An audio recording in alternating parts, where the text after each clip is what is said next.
যাই বলো মা, আমি অনেক ভাবনা চিন্তা করেই এই সিদ্ধান্ত নিয়েছি।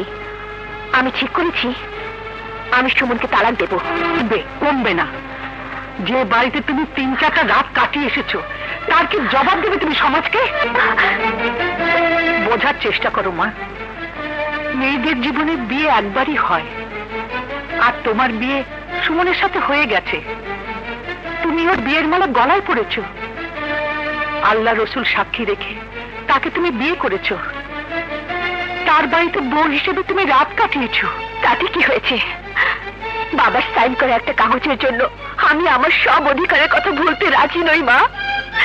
বাবার জন্য আমি আমার নিজের ইচ্ছা অনিচ্ছাকে গলা টিপে হত্যা করেছি ঠিকই, কিন্তু নিজের আদর্শ, নিজের স্বাধীনতা, নিজের শিক্ষা সবকিছু বলে একটা চাকরের মতো আমি এই বাড়ির গোলামি করতে পারবো না। তুমি কি চাও ওই বিয়ের মালা আমার গলায় ফাঁসির ফাঁদ হয়ে থাকো, আমার জীবন কেড়ে নিক?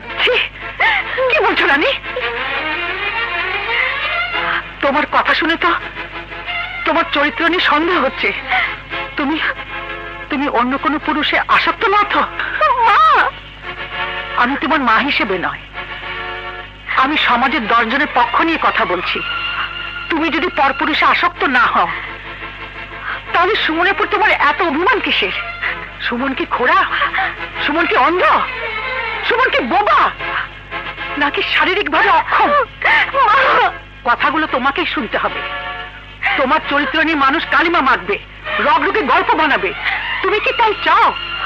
সুমন গরিব হতে পারে, একটু হয়তো জেদি, কিন্তু জেদ কি তুমি কম দেখাচ্ছ? ভুল যদি করে থাকে কেউ, করেছে তোমার বাবা। সুমনের দোষ কোথায়? আমি জানি সুমন তোমার পছন্দের পাত্র নয়, কিন্তু পছন্দের অপছন্দের মাঝে সমঝোতা করার নামই জীবন। সুমনকে দেবতা মানতে হবে এমন কোনো কথা নেই, কিন্তু তাকে মানুষ ভাবতে আপত্তি কোথায়? সুমন মানুষ হিসাবে অনেক বড় মনের মানুষ, ওর স্থান তোমার বাড়ির পুরুষদের অনেক উপরে। সেদিক থেকে বললে সুমন তোমার বাবার ভাইয়ের চাইতে অনেক উঁচু মনের মানুষ। সত্য কথাগুলো তোমাকে না বললেও চলতো, কিন্তু আমি চাই না জেদের কারণে তুমি তোমার সংসারটা নষ্ট করে দাও। যা করার সঠিকভাবে ভেবে চিন্তে করো।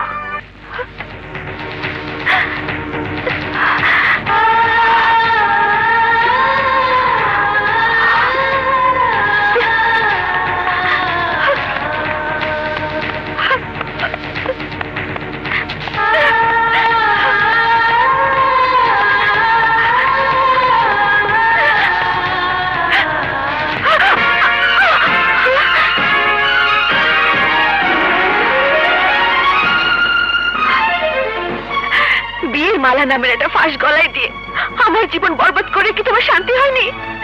কেন আরেকটা ফাঁস দিয়ে আমার মরে যাবার অধিকারটুকু কেড়ে নিতে চাইছো?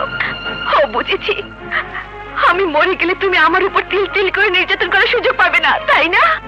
না, আমি জানি কেন তুমি আত্মহত্যা করতে চাইছো। যেন তোমার মৃত্যুর পর আমার জেল ফাঁসি হয় সেই ব্যবস্থাই করতে চাইছো। হ্যাঁ হ্যাঁ চাইছি। কারণ কি জানো? আমাকে আত্মহত্যা করতে বাধ্য করেছো তুমি। মাথা উঁচু করে যারা সমাজে চলে তাদেরকে মাথা নিচু করাতে গিয়ে তুমি আমার জীবন ধ্বংস করে ফেলেছো। আমি মিয়া বাড়ির মেয়ে, এছাড়া আমার আর কি অপরাধ ছিল বলতে পারো? অথচ সেই দোষে একটা নারীর সাথে একটা পুরুষের যে আচরণ হওয়া উচিত তা না করে একটা শত্রুর সাথে মানুষ যে আচরণ করে তুমি তাই করেছো। তুমি মানুষ না, তুমি একটা পশু। কাঁদো, আরো বেশি করে কাঁদো। কাঁদলে তোমার মাথার ভেতর যে বদমতলব গুলো ক্রিকেট খেলছে তারা খেলা থামাবে, তোমার মাথা থেকে বদমতলব গুলো বিদায় নেবে। তুমি কি ভেবেছো আমি বেঁচে থাকতে তুমি শান্তি পাবে না? আমি তোমাকে শান্তিতে থাকতে দেব না? ঠিক আছে, যে তোমাকে কষ্ট দিচ্ছে তাকে তুমি নিজ হাতে শেষ করে দাও, তাহলে তুমি তোমার আগের জীবনে ফিরে যেতে পারবে। এসো, তোমার সমস্ত রাগ তুমি এক্ষুনি শেষ করে দাও, গলা টিপে মেরে ফেলো আমাকে। এরপর তো আর তোমার কোনো কষ্ট হবে না, তোমার সমস্ত কষ্ট শেষ হয়ে যাবে। এসো, মেরে ফেলো আমাকে। কি হলো, দাঁড়িয়ে রইলে কেন? আমার মৃত্যু যদি তোমার জীবনে শান্তি নিয়ে আসতে পারে তাহলে আমি মরলেও আপত্তি নেই। মেরে ফেলো আমাকে, মেরে ফেলো আমাকে। তুমি একটা বোকা জিদ্দি মেয়ে, তোমার মধ্যে লড়াই করার কোনো সাহস নেই, এই জন্যই তুমি আত্মহত্যা করতে এসেছো। কি চাও তুমি? মুক্তি চাও আমার কাছ থেকে? ঠিক আছে, আমাকে তুমি একটিবার তোমার গায়ে হাত দেওয়ার অনুমতি দাও। আমি এখনই তোমার ওই নাকের নাকফুল খুলে ফেলে দেব, মুক্ত করে দেব তোমাকে। এরপর তুমি যা ইচ্ছে তাই করতে পারবে। কিন্তু যতক্ষণ ওই নাকফুল তোমার নাকে আছে ততক্ষণ তুমি আমার বউ। আমার অনুমতি ছাড়া তুমি মরতেও পারবে না। আজকের পর থেকে আমাকে না জিজ্ঞেস করে বাপের বাড়িতেও যেতে পারবে না। বাড়িতে এসো।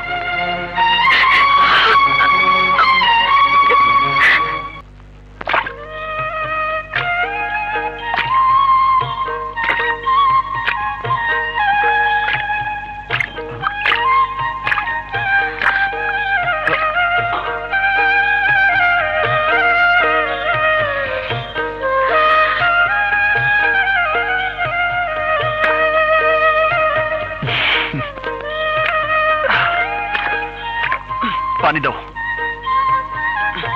শোনো, আজ একজন লোকও কাজে আসেনি। আমি একা কাজ করলে সন্ধ্যা পার হয়ে যাবে। আজ আমার সাথে সাথে তোমাকেও কাজ করতে হবে। আমি ভাত খাই, ততক্ষণে তুমি ধান লাগাও। যাও।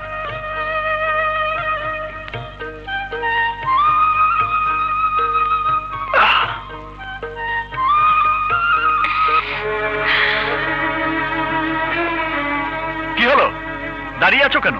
পায়ে কাঁধা ভরবে? ওই দিন তো খুব বলেছিলে এ আমাদের জমি, আমরা যা ইচ্ছে তাই করব। তো কাজ করো, ধান লাগাও।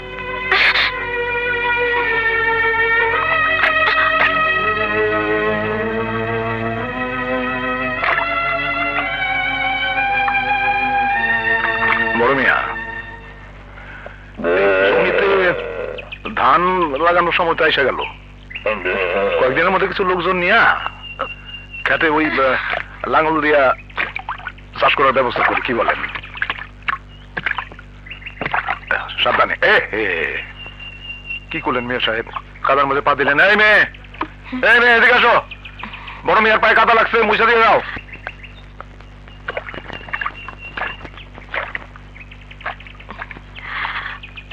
একটু ভালো করে মুছা দাও তো।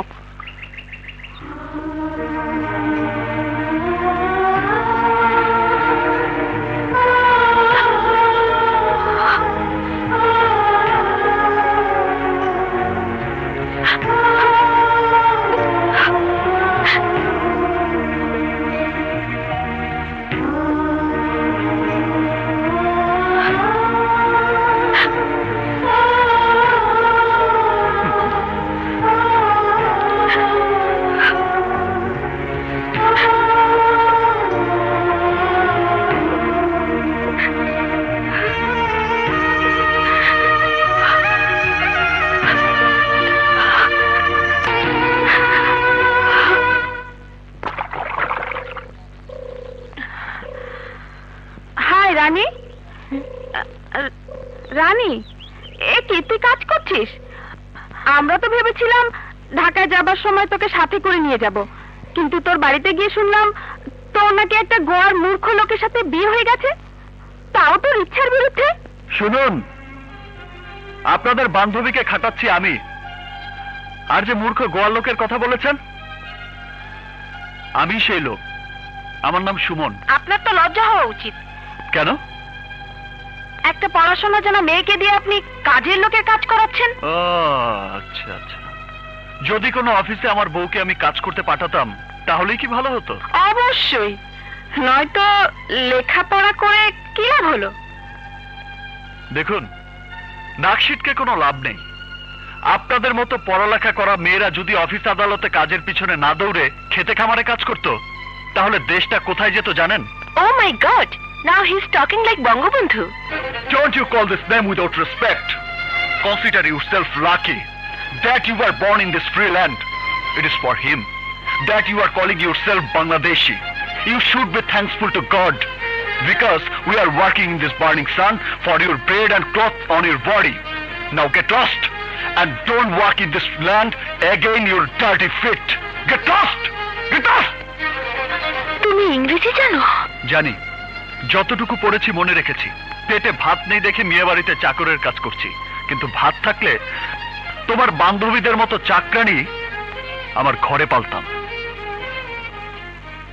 ওয়াও রানী, তোর হাজবেন্ড তো আমাদের সবাইকে বোল্ড আউট করে দিল। ঠিক বলেছিস, রানীর কপালে আল্লাহ সত্যি স্বামীর মতো স্বামী দিয়েছে। আমরা আসি রে, আসি আসি। ঠিক আছে।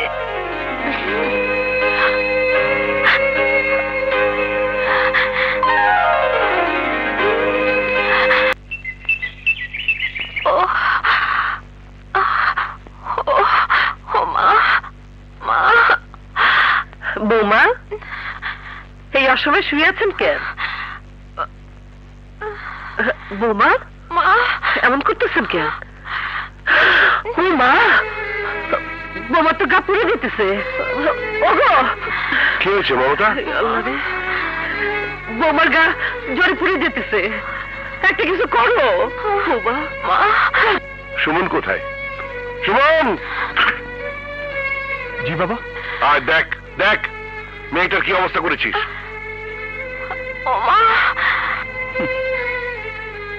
ঠং। কেন তুই খামাখা রান্নার উপর জুলুম করেছিস? ও বড় লোকের মেয়ে, নিজের হাতে কোনোদিন কোনো কাজ করেনি, আর তুই তাকে দিয়ে ক্ষেতের কাজ করেছিস। আরে দাঁড়িয়ে আছিস কেন? যা ডাক্তার ডেকে নিয়ে আয়।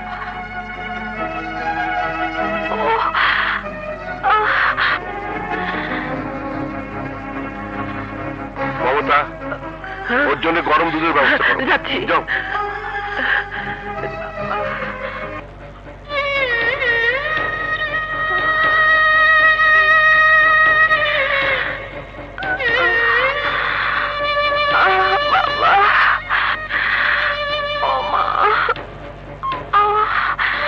আমি কি আপনার বাবা মাকে খবর দেবো? না না, বাবাকে না দেখে যদি আমি মরেও যাই তাই বরং ভালো। ছি ছি, এমন কথা বলবেন না। হুজুর,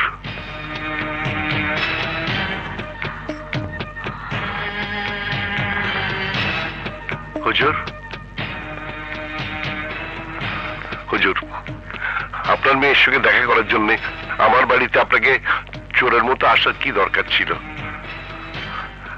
আপনার মেয়ের সঙ্গে দেখা করার পুরো অধিকার আপনার আছে। চলুন, আমি আপনাকে নিয়ে যাচ্ছি, আসুন। না মোবারক, শুধু দেখলে আমার মনে শান্তি আসবে না। তুমি কি চাও বলো মোবারক, আমি তোমাকে সব লিখে দেবো। আমার মেয়েকে আমার কাছে ফিরিয়ে দাও। হুজুর, আমি গরিব, আল্লাহর কালাম পড়ে স্বইচ্ছে আপনার মেয়ে সুমনকে বিয়ে করে এই বাড়িতে এসছে। আপনার মেয়ে যেমন আপনার বাড়ির ইজ্জত, তেমনি আমার ছেলের বউ হয়ে আমার বাড়ির ইজ্জত।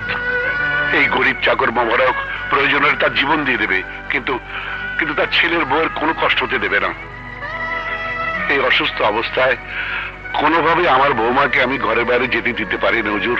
এখানে থাকলে আমার মেয়ে মরে যাবে মোবারক, আমার মেয়ে বাঁচবে না। আমার একটাই মাত্র মেয়ে। না হুজুর, ঘরে আমার মেয়ে আছে, আমার স্ত্রী আছে, ওরা দুজন মিলে আমার বৌমাকে সেবা করবে। আপনি কোনো চিন্তা করবেন না। এই গরিবের ঘরে আপনার মেয়ের কোনো অযত্ন, কোনো অবহেলাই হবে না। চলুন, আপনাকে পৌঁছে দিয়ে আসি। চলুন।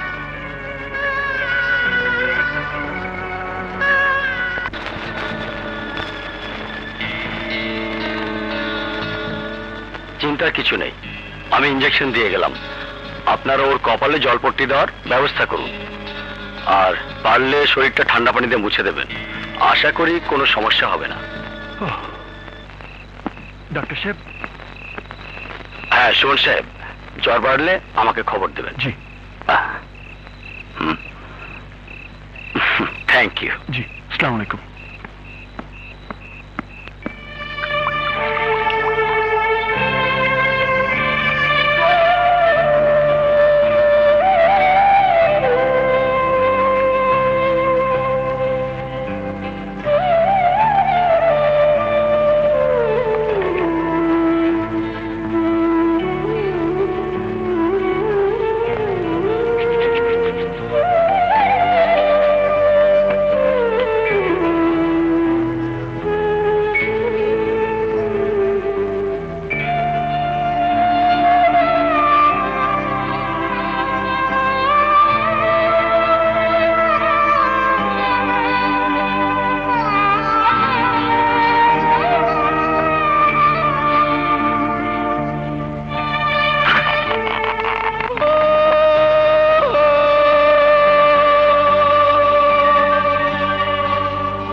যতদিন তুমি আমাকে মন থেকে স্বামী হিসেবে স্বীকার না করবে, আমার মায়ের কসম, ততদিন আমি তোমাকে স্পর্শ করব না।